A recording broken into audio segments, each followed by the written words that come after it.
자, 안녕하세요. 반갑습니다. 세종학원의 물리 김성재입니다. 반갑습니다. 네, 반갑습니다. 그래서 어머님들하고 제가 이제 나눌 얘기는 자, 이제 물리학하고 수업 방식하고 공부하고 말씀드리겠습니다. 아마 대부분 이제 이런 생각들을 많이 합니다. 하면 쉽다고들 하는데 꼭 정말 꼭 붙여요. 하면 쉽다고 하는데 왜 사람들이 안 할까요? 또 정말 물리학 머리가 따로 있나요? 그리고 물리학은 선택자 수가 없어서 불리하다는 사실인가요? 답을 해드리면 그냥 안 해요. 이유 없어요. 뭐 물리학 머리 따로 있다 그런 건 없죠. 뭐 화학 머리 있고 생물 머리 있는 거 아니랍니다. 공부 잘하는 놈들은 뭘 해도 잘해요. 막말로 얘기해서. 그리고 인원수는 거의 지금은 얘기를 꺼내면 그 촌스러운 겁니다. 선택자 인원수는. 진실을 알아보면 물리학 그렇게 많이 해요. 물론 이제 최근에 종강 전에 제일 많은 학원을 찍었습니다. 근데 이제 물리학원이 진입 장벽이 좀 높다고 하죠. 높은 거 맞아요. 근데 여러 가지 이유가 있습니다. 우선 독이 된 선행학습. 아마 여기에 자녀분들 중에서 중학교 때 뭐 과거 영재 입시 뭐 이런 거 준비하고 또 어머니도 관심 가지시니까 과학에서 뭐 하이탑이니 뭐 이런 책들이 있을 겁니다. 선행이라는 건요 6개월을 앞서면 절대 안 됩니다. 중학생은 중학교 수학해야 되고 고1 때는 고1 수학해야 되는 게 바람직하고요. 물리도 마찬가지입니다. 중학교 과학하는 게 옳아요. 중학교 때는. 고1 때는 고1 과학 열심히 하고요. 자, 그리고 또 뭐 이건 감히 제가 건방지 얘기하지만 잘못 배우는 게 굉장히 많습니다. 특히 이제 뭐 내신을 많이 겪었다거나 또 앞으로 지금 현재 고1은 고2 때 내신도 할 텐데 내신에 사고 많이 생기죠. 문제 오류 나서 뭐 이런 부분이라든가 또 이게 이제 제일 큰 문제점인데요. 내신 따로 수능 따로. 그러니까 고2까지는 내신을 하고 이제 고3 올라가서 수능을 한다. 결국 물리라는 걸 고2 때 시작할 때 학교 시작하면서 고3 올라가면 다시 시작을 해요. 그러니까 이게 내신하고 수능하고 분리를 해서 한다는 자체가 좀 문제점 발생하고 있는데요. 자, 물리학에서 말씀드릴게요. 우선 아까 수능과 따로 내신 따로 말씀드렸는데 그렇게 되는 이유 중에 하나가 이 수능이란 건 공통교과를 이룹니다. 근데 내신 물리 같은 경우는 학교마다 교과서 다르고 또 나온 것도 있고 안 나온 것도 있기 때문에 이러다 보니까 내신 때 많이 고민을 많이 하는데요. 우선 제가 이 그래프를 보여드리는 것은 대부분 4페이지, 수학에도 이제 그 킬로 문항에 있는 번호가 있죠. 과탐도 마찬가지예요. 과탐 중에서 특히 물리학 같은 경우는 3페이지의 가장 끝 문제 16번 그리고 4페이지의 17번부터 20번까지 여기를 보통 킬러 문항이라고 하는데 어려운 문항 맞습니다. 그러나 어렵다 쉽다와 점수의 확보는 비례하지가 않아요.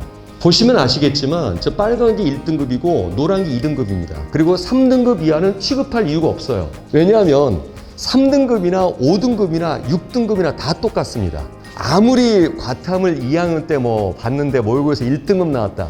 그거 절대 믿지 말라 그러고요. 또 3등급이고 6등급 나왔다. 좌절할 이유는 요만큼도 없습니다. 근데 지금 이제 1등급, 2등급 말씀드렸는데 보시면 아시겠지만 20 수능은 좀 그나마 좀 이렇게 좀 난이도가 좀 적정했던 그런 타입입니다. 그래서 앞부분이 이제 1페이지부터 1번, 뒤에가 20번이에요. 아무래도 뒤에가 낮아지죠. 2일 수능 아까 말씀했지만 하나 틀리면 2등급이었던 때. 그러니까 1등급들은 100% 다 맞는 거예요. 다 맞아야지 1등급이니까 만점자가. 이제 어제 것은 아직 집계가 다 안 나왔기 때문에 4.7컷이라고 아까 말씀드렸고요. 작년에 이게 그 수능 점수 분포에 1번부터 20번까지 뒤로 해서 떨어지죠. 근데 중요한 것은 이 부분이 아니고요. 이 부분이에요. 여기서 1, 2등급이 갈리기 시작합니다. 그래서 좀 더 구체적으로 어제 봤던 수능은 아직 집계가 안 됐기 때문에 가장 최근에 본 올해 국평의 1등급과 2등급의 정답률 차이를 알려드릴게요. 이거를 이제 현명하게 인식해야 되는데요. 이게 1등급들의 분포입니다. 자, 100%부터 아무래도 4페이지 킬러라 했었죠. 뒤로 가면 정답률 팍 떨어져요. 국평이었습니다. 2등급입니다. 자, 그럼 이제 두 개를 같이 보면요. 1등급과 2등급은 여기서 갈리는 게 아니고요. 여기서 갈려요. 그럼 이 문항들이 뭐냐? 뭐 전자기파를 받으면 사람이 어떻게 되니 뭐 이런 거 있어요. 그런 부분들의 문항들이 1, 2, 3페이지에 존재하는데 그러니까 1등급 애들은 1, 2, 3페이지 틀리지 않습니다. 근데 2등급부터는 바로 저렇게 피크폭이 심해지죠. 그리고 조금 쉽게 얘기해서 왜 뒷부분은요 앞에서 시간 관리를 못하면 뒤에 문제를 못 풀어요. 1등급들도 마찬가지입니다. 그래서 여기도 물론 중요하지만 1년간을 충실히 준비할 때는 이 부분부터 진행이 돼야 돼요. 그럼 저 부분은 어떤 걸 얘기하냐면요. 서술형 문장이라는 거죠. 그러니까 대부분 요점 정리는 거 좋아합니다. 선생님들이 서머리 만들어준 거 좋아합니다. 그런데 그게 독이에요, 사실은. 요점 정리를 하려면 자신이 해야 돼요. 지금까지 역대 수능에 대한 사례들인데 아까 얘기했던 1, 2, 3페이지 문항들이에요. 저 19번을 제외하고는 7번, 4번, 4번 모두 이 문장에서 그냥 넘어가는 부분이 있어요. 문제는 문해력이에요. 이 문해력이란 말을 제가 재작년에 교육 세미나 갔다가 거기서 이제 제가 주워 들은 말인데 이게 정말 수능에서 문제점이더라고요. 대부분 아이들이 그런 얘기합니다. 문제를 해석하지 못해서, 독해를 못해서 그래서 문제를 못 풀었습니다 그러는데요. 독해력의 문제가 아니랍니다. 독해와 문해는 달라요. 독해력은 문장, 문단끼리의 관계를 봅니다. 그래서 국어 시험이 전부 다 그 독해잖아요. 그건 잘해요. 근데 문제는 이 문장 해석력이라는 문해력은요, 문장 해석이 아니고 사실은 단어의 연결이에요. 요즘 단어와 단어의 연결, 단어 하나를 보는 것이 아이들이 굉장히 취약합니다. 특히 중위권 이상. 아까 얘기했던 운동역학이라는 그 물리하면 떠오르는 그런 부분들 때문에 저걸 우습게 봐요. 왜? 자기 실수로 틀렸다 이거죠. 거꾸로 생각했다 이거죠. 그리고 넘어갑니다. 수능장에서도 그렇게 나와요. 아이들의 책상에 가장 훌륭한 유일무이한 서술형 문장책은 딱 한 종류입니다. 교과서예요.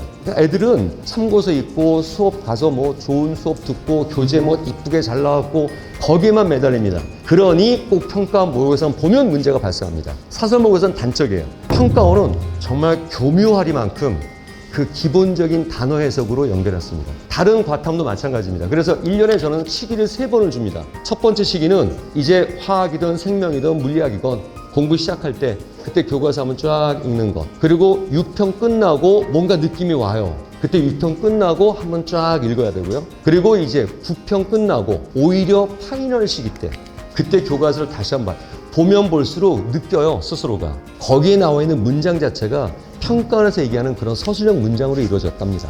수업 방식은 아이들 믿지 않습니다. 신뢰하지 않아요. 아이들 자체를 믿지 않는 게 아니라 공부하는 상황을 믿지 않아요. 저도 이제 그 두 놈을 좀 수능을 처리했습니다, 이제.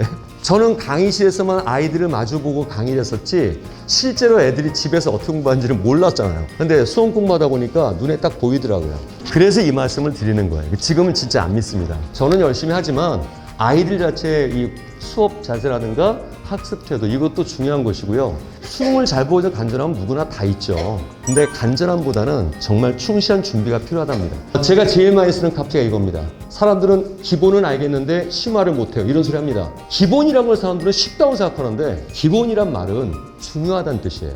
근데 다들 기본은 되는데 심화가 안 돼? 말이 앞뒤가 안 맞는 거죠. 그래서 기본을 결국 소중히 하자. 그런 말씀을 드리는 것이고요. 현장 자료와 관리, 제가 계속 바쁘다 그랬었죠. 그래서 현장 자료 이렇게 다 준비를 해드리는데 필기 같은 걸 매달리다가 설명을 놓쳐요. 그러니까 수업 중에 아까 제가 그랬죠. 수업은 공부하는 게 아니라고. 그냥 와서 저랑 함께 생각을 해야 돼요. 뇌작동을 시작해야 됩니다. 근데 워낙 이렇게 막 적어가는 필기 여기에 메이다 보면 다 놓쳐버리죠. 그래서 이렇게 필기자로 다 손글씨로 다 만들어 드리고 밥그릇이라 해서 제 딴에 밥그릇 걷어차지 마라 그렇게 정한 거고요. 또 과제 연습 문항, 그래서 매 시간마다 이제 과제도 이렇게 전부 다 내는데 무조건 해설지 주지 않습니다. 제출자에 한해서만 손글씨를 직접 줍니다. 그러니까 텍스트 해설지라는 게 있는데요. 새로운 비문학 독해지문을 하고 있어요. 텍스트 해설지 만들어주면. 그래서 직접적으로 체감할 수 있도록 문제 이렇게 손글씨로 만들어 자료를 나가고요. 그 다음 제가 아까 말씀드렸죠. 진짜 공부란 게 따로 있다. 왜 수업을 이렇게 열심히 들어도 안 되느냐. 사실 이게 제일 중요한 얘기인데요.